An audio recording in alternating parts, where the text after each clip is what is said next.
Good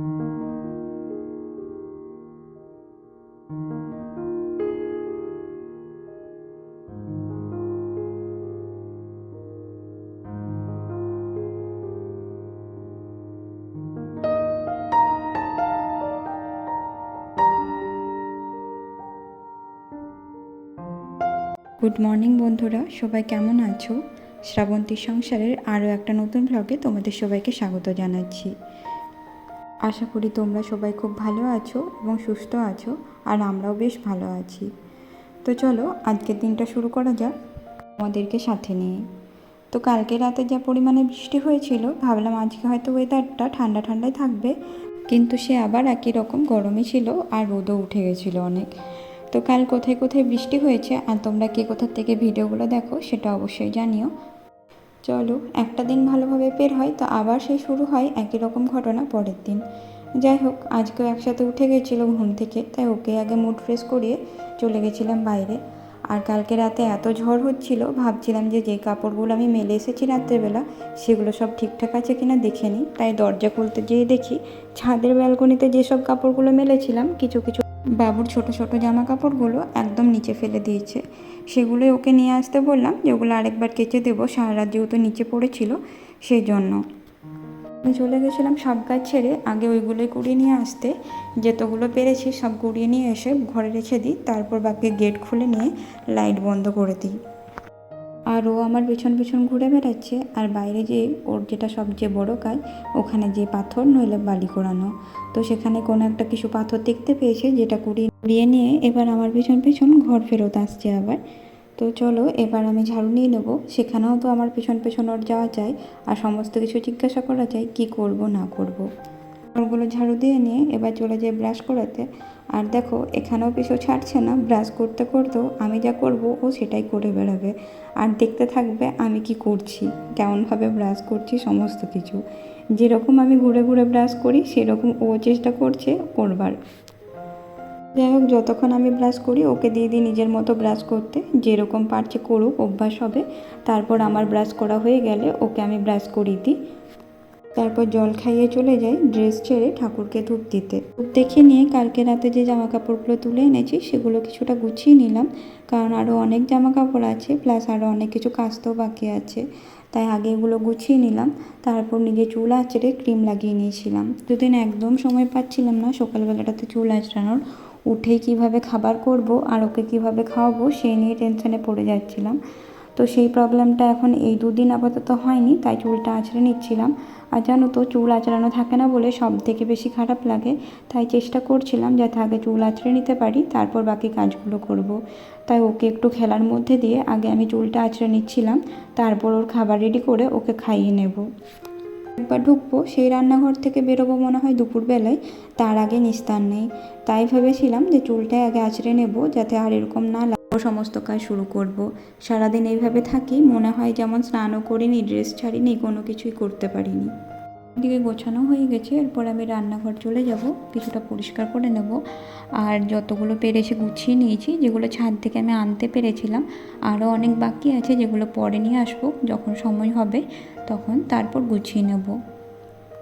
কাল জানো তো দোকানে যে একটা হেয়ার ব্যান্ড কিনে নিয়ে এসেছি, এত ছোট ছোট চুলগুলো মুখের মধ্যে পড়ছিল, এই গরমে খুব অস্বস্তি লাগছিল, তাই এটা কিনে নিয়ে এসেছি।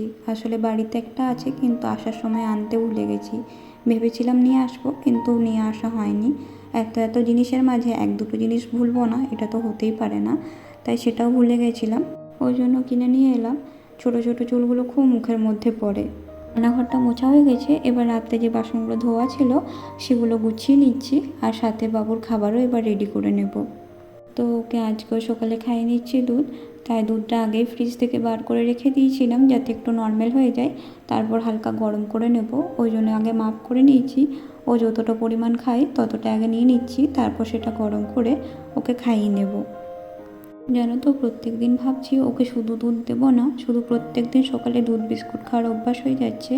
তাই ভাবছিলাম দেখি দুধের সাথে সমস্ত কিছু মিক্স করে একটা খাবার করে দেবো, কিন্তু জানি না ও খাবে কি না। তো যাই হোক, এবার ট্রাই করে দেখবো সেটাও খাই কি না। যাই হোক, ওকে দুধ বিস্কুট খাইয়ে নিয়েছি, এবার চলে গেছিলাম বিছানাটা ঠিক করতে। আর আমি বিছানা ঠিক করতে গেলেই ওর মনে পড়ে যায় খাটে চাপার কথা।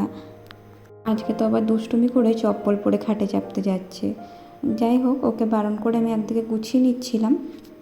দেখছে যে মায়ের চাদরটা পাততে দেরি হচ্ছে, তাই চলে গেছিলো নিজেই হেল্প করতে। আর দেখতে পাচ্ছ হেল্প করার জায়গায় কী করছে, উল্টো চাদরটাকে নষ্ট করছে। কিন্তু সেটা দেখে ভালো লাগে যে একটা হেল্প করার চেষ্টা করতে যাই ও। দেখেছে এই বিছানাটা রেডি হয়ে গেছে, সেই বিছানার উপর চেপে পড়েছে। আর একটা বেড ঠিক করারও সময় দেয়নি। যাই হোক, ও চেপে নিয়েছিল আর আমি একদিকে বিছানাগুলো ঠিক করে নিয়েছিলাম। এরপর চলে গেছিলাম রান্নাঘরে কাজ করতে। আর ওর কাণ্ড দেখো। বাবু, তোমাকে দাদা ঠাম্মি কি বলে ডাকে? বলো, দাদা ঠাম্মি কি বলে ডাকে তোমাকে? আর বাবা কি বলে ডাকে? বেটু বলে। আর মুনি কি বলে তোমাকে? সেনু বলে, মেনুই। আর মা কি বলে ডাকে তোমাকে? হ্যাঁ, মা কি বলে ডাকে তোমাকে?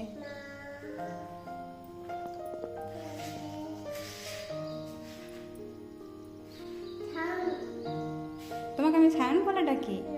তাহলে কি বলে ডাকি বলো? ভুলে গেছো তুমি? শুনতে পেলে সবারগুলো মনে রেখেছে, শুধু আমার কীভাবে ডাকি সেটাই ওর মনে নেই। যাই হোক, একদিকে ভাত চাপিয়ে নিয়েছিলাম আর ওকে খেলার জন্য রেডি করে নিয়েছিলাম। ও যাবে বাইরে। তুমি কি করতে যাচ্ছ? বালি খেলতে যাচ্ছ? আর মাথায় কি পরে দিয়েছি আমি? কেন পরে দিয়েছি? বালিতে খেলে তুমি কি করো? তুমি কি করো বলো বালিতে খেলে? মাথায় বালি নাও? ওই জন্য কী পরে দিয়েছি তোমাকে আমি? আমার দিকে দেখো একবার, এদিকে তাকাও, একবার দেখো, বলো কি পরে দিয়েছি তোমাকে আমি? খুলবে না কিন্তু প্যান্টটা, ঠিক আছে? তো অনেকক্ষণ ধরে বাইরে খেলতে চাইছিল, তাই ওকে বাইরে খেলতে দিয়েছিলাম। আর প্রত্যেক দিন বাইরে খেলে মাথায় এতটা করে বালি নিয়ে আসে, সেই জন্য একটা পাতলা সুতির প্যান্ট পরিয়ে দিয়েছিলাম। আসলে মোটা টুপি ছিল, ওই টুপিগুলো তোর গরমে ঘাম লেগে যেত, সেই জন্যই। আর ও চলে এসেছে, দেখো আয়নায় দেখতে নিজেকে চোখে টুপিটা পরে কীরকম লাগছে। আর আমি একদিকে কাপড়গুলো কেচে নিচ্ছিলাম সেই সুযোগে, আর একদিকে রান্না করে নিচ্ছিলাম। না, চপ্পল পরো, চপ্পলগুলো পরো। পরবে না? পরো। কি পরছো তুমি? উল্টো পরছো? তাহলে জেনে শুনে উল্টো কেন পরছো তুমি? ঠিক চপ্পলটা পরো, যাও। হ্যাঁ, তুমি জানো তো, পরো।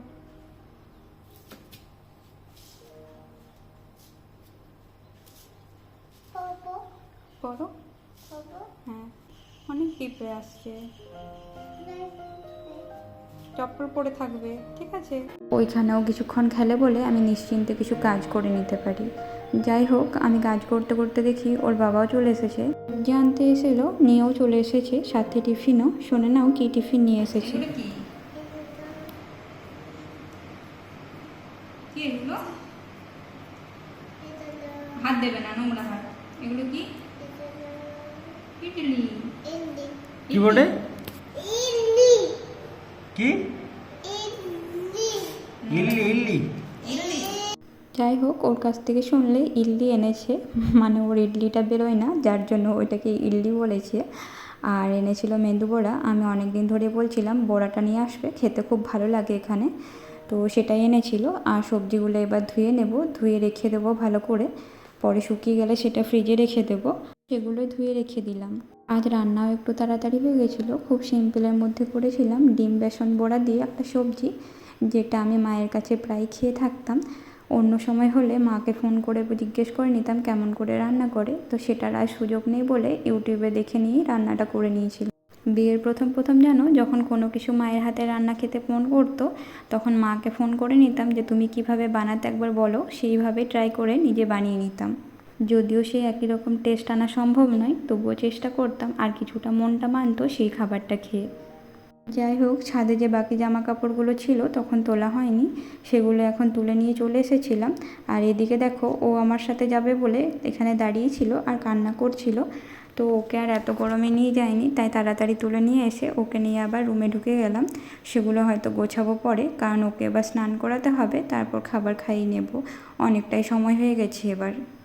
ওকে স্নান করিয়ে নিয়েছিলাম, আর এদিকে ওর বাবাও চলে এসেছিল ডিউটি থেকে, আর আমিও চলে যাব এবার স্নান করতে। কিন্তু তার আগে কাঁচা যে জামা কাপড়গুলো কেচে নিয়েছিলাম সেগুলো মেলে নিতে চলে যাই, কারণ যা গরম লাগছে, একেবারে যা ঘাম হবার ঘাম হয়নি। তাই ছাদে যে জামা কাপড়গুলো মেলে নিয়েছিলাম, আর ভেবেছিলাম বাবুকে নিয়ে যাব না, কিন্তু ও তো কথা শুনবে না।